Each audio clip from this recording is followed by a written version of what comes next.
Ayun, mega love shoutout po sa inyong lahat, Luzon, Visayas, and Mindanao, especially po sa mga kababayan natin, mga OFW at sa mga loyalista dyan, no? And the Republic of Mindanao ni Digong.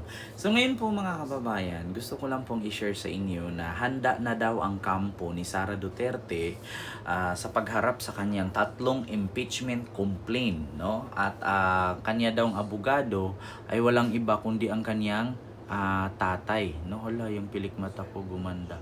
Wala daw ibang magiging abogado ng kanyang kaso, ay ang kanyang tatay daw. Oo, yun ang sabi niya, no? Oo, ang mag-aabogado daw sa kakaharaping kaso ni Sara Duterte na tatlong impeachment complaint at iba pa ay si Digong. Yun po ay hindi po tayo nag-iimbento, hindi po tayo nagpapakalat ng fake news. Yan po ay binabalita po sa Tonight, no? Ayun, Tonight article po yan. Digong abogado ni Sara sa impeachment. So ito po yung pangalawang kanyang article, nakalagay. Inaanunsyo ni Vice President Sara Duterte na nagboluntaryo bilang maging abogado ang kanyang ama, si dating Pangulong Rodrigo Duterte. Kinumpirma ng Vice Presidente na handang maging isa sa mga abogado niya ang dating Pangulo sa mga kasong kinakaharap bilang na ang impeachment case. Nahaharap kasi sa tatlong impeachment complaints ang Vice Presidente na isinampa ng ilang Katoliko, pare, religious group at mga abogado. So, ito po, hindi lang man po article ang ipakita natin dito at hindi lang din po ang patungkol sa mga diaryo, meron din pong video. Ayan po, pakinggan po. Voluntaryong tatayo bilang abogado ni Vice President Sara Duterte sa mga kinakaharap niyang impeachment complaints ang ama niyang si former President Rodrigo Duterte.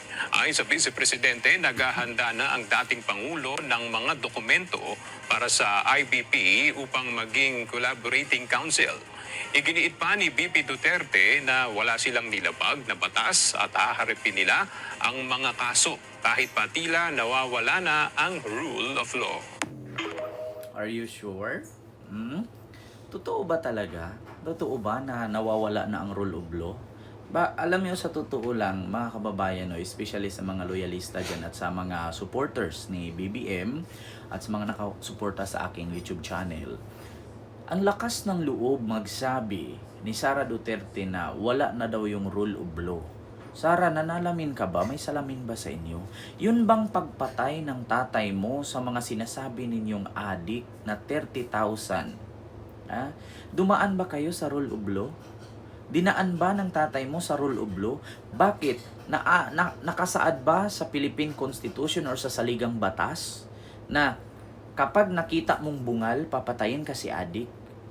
Nakasaad ba sa saligang batas na patayin mo diretso, hindi na idadaan sa kaso-kaso, sa hearing-hearing or supina or pagdadampot? Diba? At mismo inabi ng tatay mo yan sa Quadcom hearing. Inutusan niya si Bato de la Rosa na isang senador na wala namang batas na ipasa, puro lang dakda. Inutusan niya na hikayatin ang mga adik di umano na manlaban para may rason na para patayin. Diba? Bakit, Sara? Alam niyo, sa totoo lang, kapag sa inyo ginawa, no, sasabihin agad ninyo hindi sinunod ang rule of law. Pero kapag kayo ang gumawa, sasabihin ninyo ngayon, wala kayong pakialam kasi kami ang batas. Parang ganun. Nasaan yung kahihiyan ninyo? Di ba?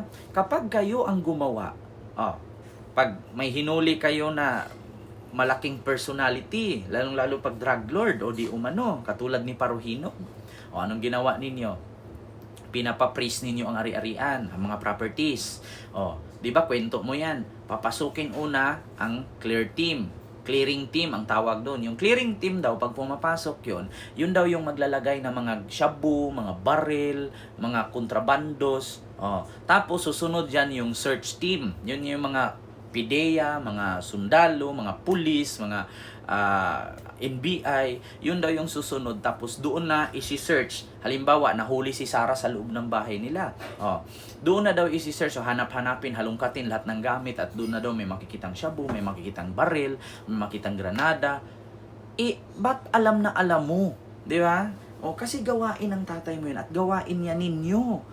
Tapos ngayon sasabihin mo, magiging abogado ang tatay mo sa kaso mong tatlong impeachment. kahit hindi na sinusunod ang rule of law. Bakit? Sa batas ni Duterte, walang rule of law. Tapos pag kayo na ang makasuhan, may rule of law na. Di ba? Anong ginawa ninyo sa human rights noon? Zero budget ang human rights. Tapos ngayon, na kayo na ang kakasuhan, tsaka kayo magtatawag na saan ang human rights. Di ba? Kayo lang din naman ang may gawa. Meron nga tayong kasabihan mga kababayan eh. Kung ayaw mong gawin sa'yo, dapat wag mong gawin sa kapwa mo. Dapat hindi mo ginawa sa kapwa mo kung ayaw mo palang gawin sa'yo. Di ba? Ngayon maghahanap kayo, rule of law, rule of law. Bakit? Yung tatay mo sumunod ba sa rule of law? Ilang adik di umano. Adik daw. Sabi ni Bato, kapag nakita mong bungal, kapag nakita mong maraming tattoo at payat, adik yan, patay agad. Oh, bakit? Asaan yung rule of law doon? 30,000 ka-adik di umano na hindi pa nga kayo sure na adik. Katulad nun, ang tatay daw ni Kian de los Santos adik, bungal, tabingi ang baba. Paano hindi mabungal at tabingi ang baba? Matanda na, tas na stroke.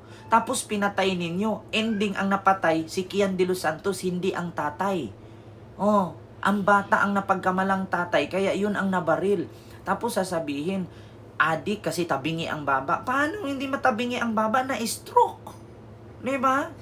Oh, tapos ngayon sasabihin mo, mag-aabogado ang tatay ko kasi nga kahit walang hindi sinusunod ang rule of law. Hindi ba sinusunod ang rule of law? Tama ang pag-file ng impeachment laban sa'yo. Simple lang naman yan eh. Anong sabi ni BBM? Hindi sana hahantong sa ganyan kung sumagot ka lang kung saan mo dinala ang 600 million confidential fund. Simple lang naman eh, dinadaan mo pa sa kwentong chichirya, ipangalan mo pa kay Mary Grace Piatos, kay Kokoy Villamin, kay Ferdinand Uwishi, kay Nagaraya.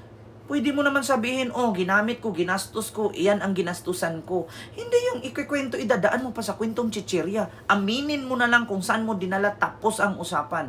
Ililihis-lihis mo pa kasi hindi mo masabi kung saan mo dinala. Bakit? Kasi ginamit ninyo pang pondo sa campaign ninyo sa sunod eleksyon. Yun ang totoo. Di ba? Pinapayaman ninyo yung sarili ninyo. Oo. Tapos ngayon, pag kinasuhan kayo, sasabihin din nyo, hindi sinusunod ang rule of law. Oo, abogado na ang tatay ko na mismo ang mag-aabogado. Oo, kasi hindi nila sinusunod ang rule of law. Wala namang ibang sasabihin yan si Digong pagdating dun sa korte. Oh, piskal ako, mayor ako, congressman ako, presidente ako. Oh, wag nyo akong questionin kay hindi nyo pa yan nadaanan. Pauwi na ako, papunta pa lang kayo. Yan lang naman ulit-ulitin sabihin ni Digong eh. Abogado ako, piskal ako, congressman ako, mayor ako ng almost 20 years, presidente ako, hindi nyo pa nadaanan ang nadaanan ko, kaya wag kang magsalita ng ganyan kay wala kang alam. Yun lang naman sasabihin ni Digong eh. Oh.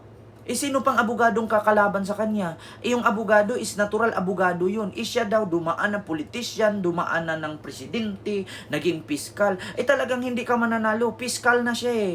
Oh, presidente na siya eh. Mayor na siya eh. Ang tanong, nung piskal ba siya, ano bang kasong hinawakan niya na naipanalo niya? Oh. Nung presidente ba siya, ano bang proyekto na nagawa niya? Yung pagpatay sa 31 katao na nakita mo lang tabingi ang baba, sabihin agad, adik. Oh, bakit? Nasa saligang batas ba? Ang pumatay nang hindi dinadaan sa due process? Tapos ngayon, kinasuhan ka lang, Sara, hindi ka pinatay. Tapos sasabihin mo, hindi sinusunod ang rule of law? Hindi ka pinatay, Sara, kinasuhan ka lang. Diba? Huwag nyo kasing gawin sa kapwa ninyo kung ayaw nyong gawin sa inyo. Lagi nyo pagkatandaan, hindi ang buhay, kayo'y nasa ibabaw. Minsan babagsak rin kayo. Diba? Yun ang katotohanan.